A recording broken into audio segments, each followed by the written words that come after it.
My wife was an office worker at my client's company.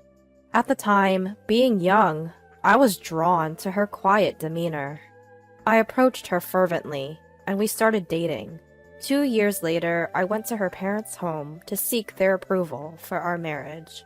There, her father unexpectedly suggested that we live with them. Originally from a rural island, I moved to the city for college and fell in love with a small town during my studies.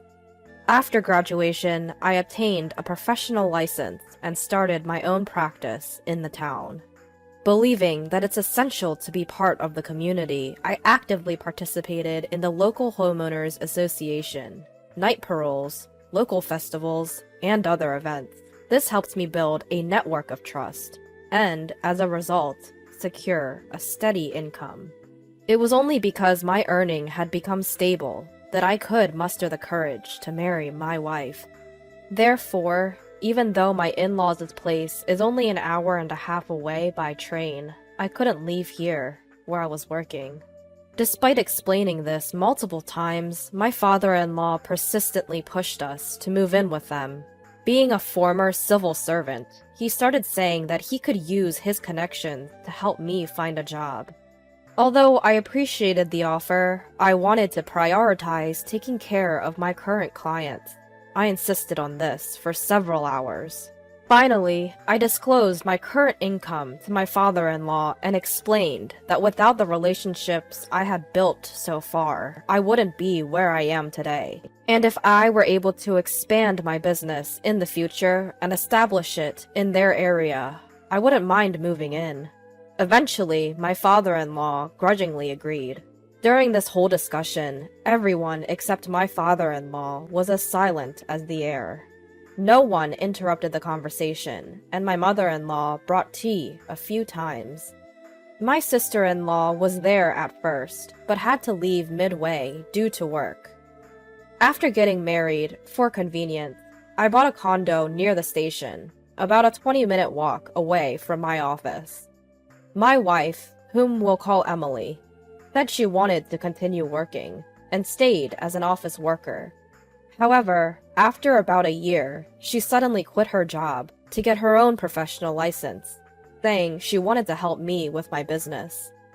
The exam was tough, but I could see her determination, and I thought it would be better if we could do it as a couple, so I agreed and let her attend a vocational school. However, she almost abandoned household chores while she was studying. Although I let that slide, our relationship temporarily turned tense. Within less than a year, Emily struggled to keep up with her classes and became a stay-at-home wife.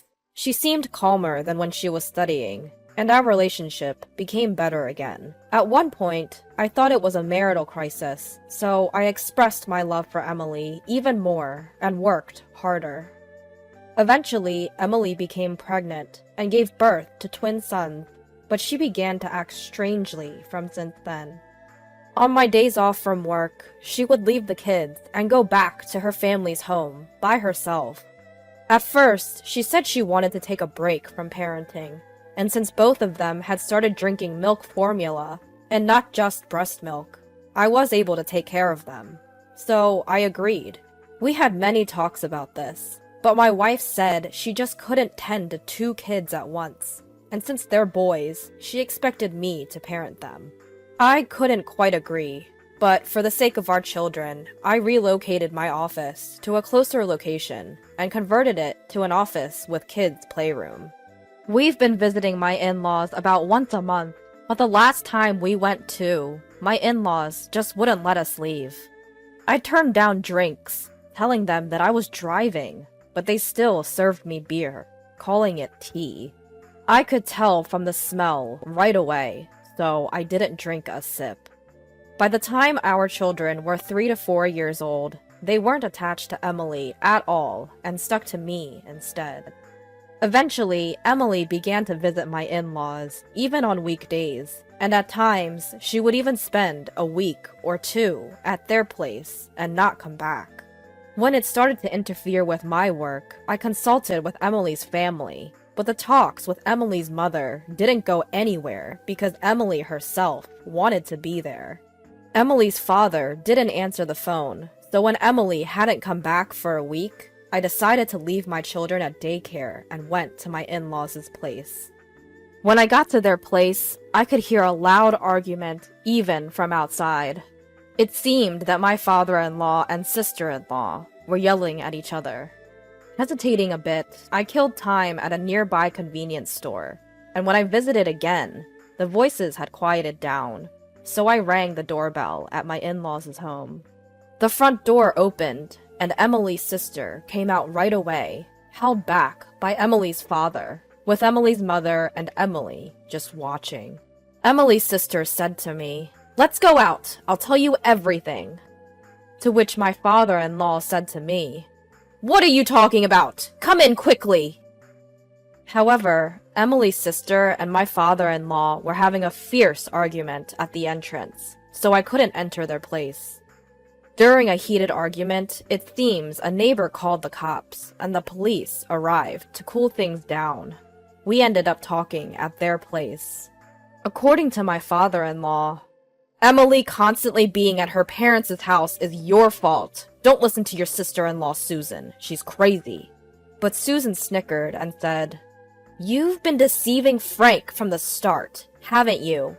But every time Susan tried to talk, my father-in-law would interrupt and make a fuss, so we couldn't really have a proper conversation. Even when I tried to get Emily to join in, she remained silent. This was going nowhere, so I asked to talk to everyone individually on a later date. To this, my father-in-law made an unbelievable accusation. "You're planning to have an affair with Susan, aren't you?"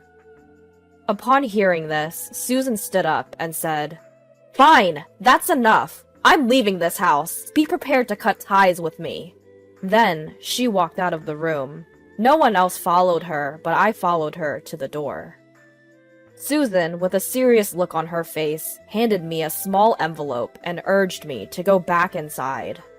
After tucking the envelope inside my jacket, I went back to the room where my father-in-law began again. "Looks suspicious, ain't it? You better move in here quickly." I myself was running out of time, and I had to pick up my kids, so I calmly said, "We've already discussed this before we got married. I don't have Susan's number, and I only meet her here. It's getting late, so I'm taking Emily home today." Then I promptly had Emily gather her things, and we headed home. In the car on our way home, I talked with Emily, but she kept repeating, "The kids don't like me. I don't understand boys. I'm useless." Since I still loved Emily, I told her, "Stay with the kids as much as you can. Raise them in your own way, and I want you to be by my side." We picked up our kids from the daycare and went home. Emily cooked dinner, and we all ate together. Emily's cooking skills had declined, but it was still better than mine, and the kids seemed happy eating it. After dinner, unusually, the kids clung to Emily, and Emily smiled and played with them until they all fell asleep together. I had work to do for tomorrow, so I went to my office to organize some documents. That's when I remembered the envelope Susan had given me. Inside was a USB drive. When I checked it on my office PC, it contained text and audio files. The text file was a summary of my father-in-law's living together plan. Knowing that I was self-employed and earning reasonably well compared to my peers, Emily's father planned to have me move in and work from home, and have me contribute my earnings to them. Despite the initial disagreements when we first met, my father-in-law seemingly believed we would eventually agree to live together, and had even bought a luxury car on loan.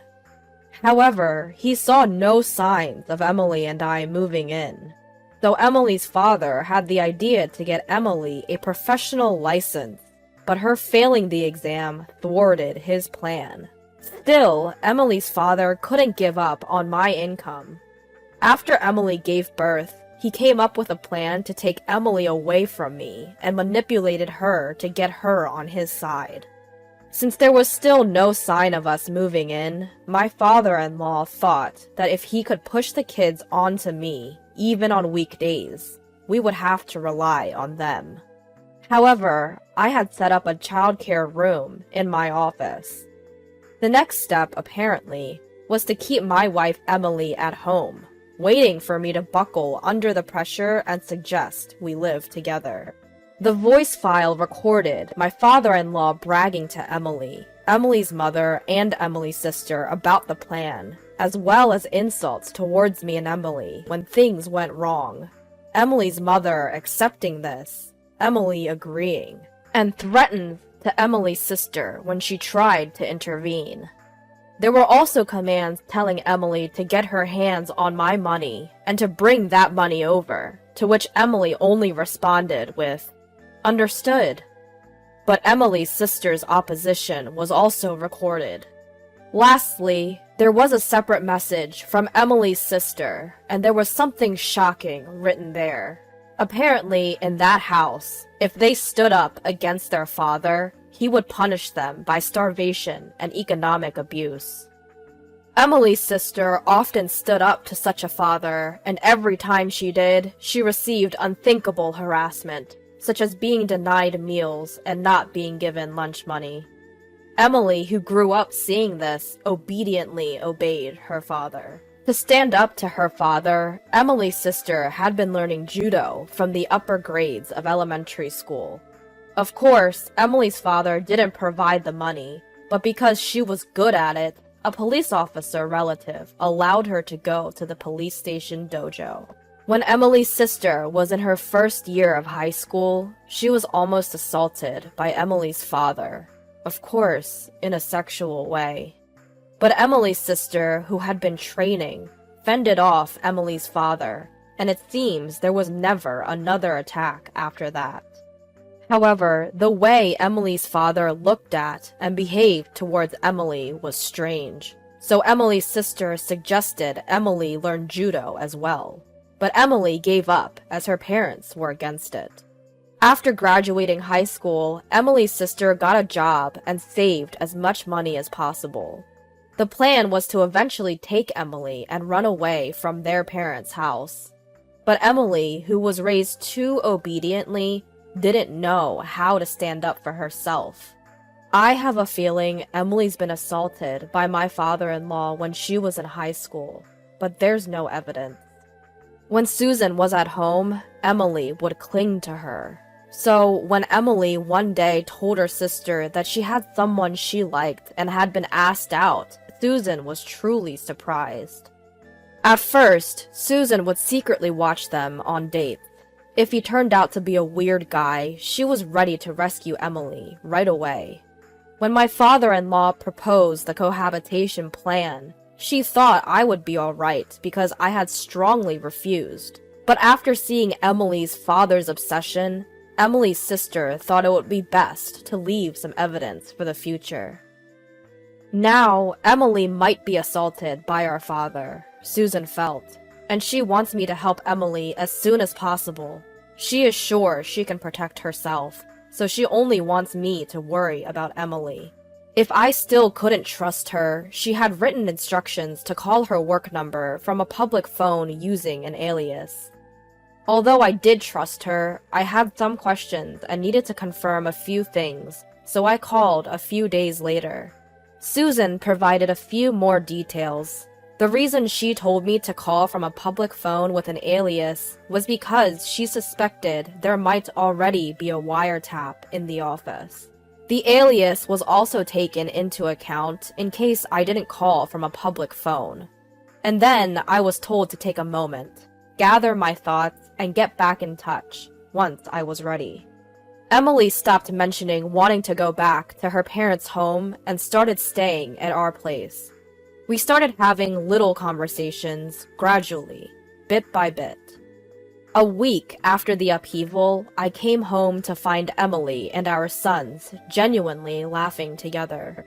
It was the first time I'd seen a smile on Emily's face. I couldn't help but burst into tears. That night, Emily made a confession. She opened up about her past, her inability to defy her father, how her sister had always been there to protect her, and the times she was assaulted. Her sister shielded her whenever she was around, but her father took advantage of the times when she wasn't. She had believed that she couldn't defy her father. She was scared of men, but strangely enough, I was an exception. When I confessed my feelings to her, she was genuinely happy, albeit with complex emotions. But with the support of Emily's sister, she was truly happy to be in a relationship. Around that time, her father was often out of town due to work, so there were fewer opportunities for him to assault her. However, when his assignment ended and he returned home, it was pure terror for Emily. When I proposed to her during this time, she felt like she had no choice but to cling to me. She was taken aback when her father suggested that we live together during our first meeting, but she decided to follow me when I strongly objected.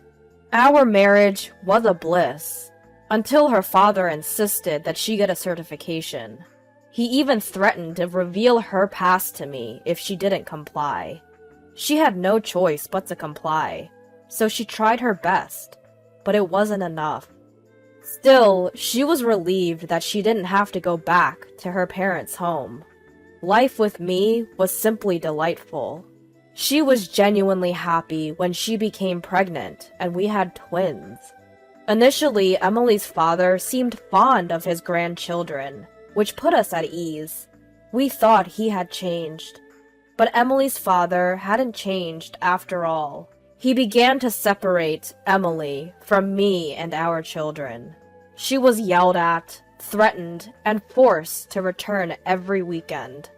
Eventually, Susan moved back to her parents' home, probably to protect Emily. Then, Emily was told to abandon childcare and household chores on weekdays and dump the kids on me. As she obeyed from being threatened as usual, I set up a daycare room in my office. She said she had never felt such despair. Even though she blamed herself, to her, it seemed as if even I was trying to distance myself from her children. And then one day, my father-in-law assaulted her. Despite placing a large package in front of the door and doing her best to defend, it was in vain. Just when she was about to give up, Susan, who had sensed something was wrong, entered the room. From then on, my wife had Susan stay in the same room, and she somehow managed to protect herself.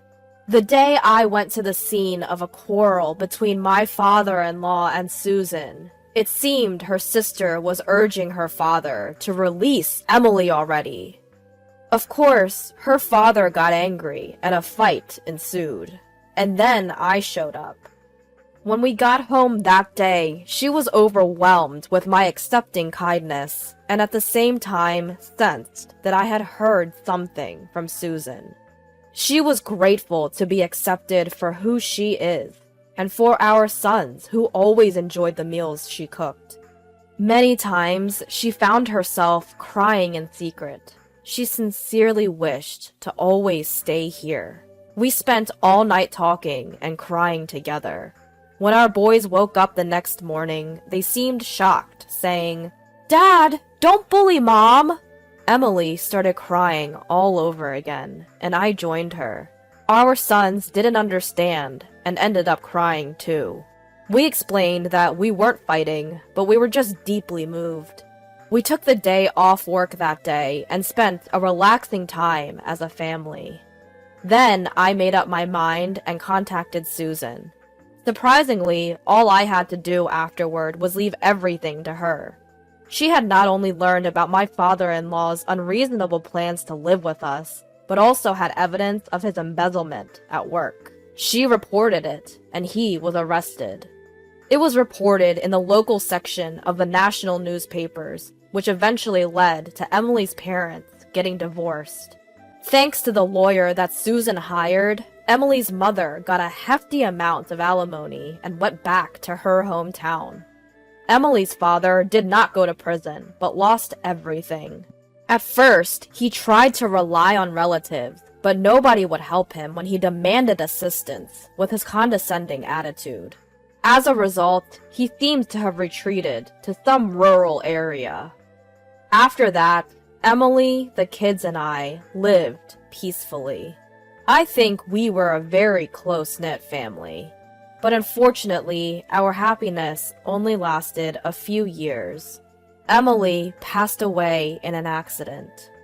I was devastated for a while, but with the support of those around me, I managed to pull myself together after about a year.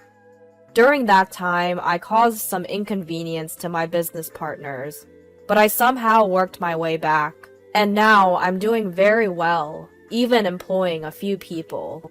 One of them is a son of one of my business partners, who persuaded other partners to help me out because I was struggling, and he kept my business connections intact. I was truly helped by those around me. Another one is Susan, Emily's sister. She helped me in many ways, and now, after losing her job partly because of that, she is working for me as a secretary. And now she is dating one of my staff members, and they've both approached me to discuss the possibility of getting married. I'm thinking of celebrating this with my son, who Emily left behind. The other day, I received a letter from Emily's father. The content was all over the place, but to summarize, it said, "I can come live with you if you want, and send me compensation and travel expenses right away because I'm coming over." So I immediately had my lawyer send him a warning. At the beginning of the letter, he even apologized, saying, "I was wrong at that time." But he always sends a letter around the anniversary of Emily's death, saying, "It's been a long time now, so the statute of limitations must have expired, right?" He's probably still aiming for my earning. I'm aware that he's in a tough situation and is ostracized by his neighbors because of his bragging. Once our sons grow old enough, I think it's time to settle this myself. Of course, I won't break the law, but I need to show him a further taste of hell. Until then, every time I remember this man, I'm fueled to work harder and get a greater revenge at him. Emily must have had a tough time growing up, being abused by her father since young. Despite having her sister and me to protect her, the fact that she couldn't escape from her father's control might suggest that she was practically brainwashed. Sadly, she passed away early, but I believe that she had a happy time in her last few years, as she was able to decisively break away from her father and live peacefully with our children. I am nothing but grateful to Emily's sister, who gave me the opportunity to save Emily, and I want her to be happy for Emily's sake from now on.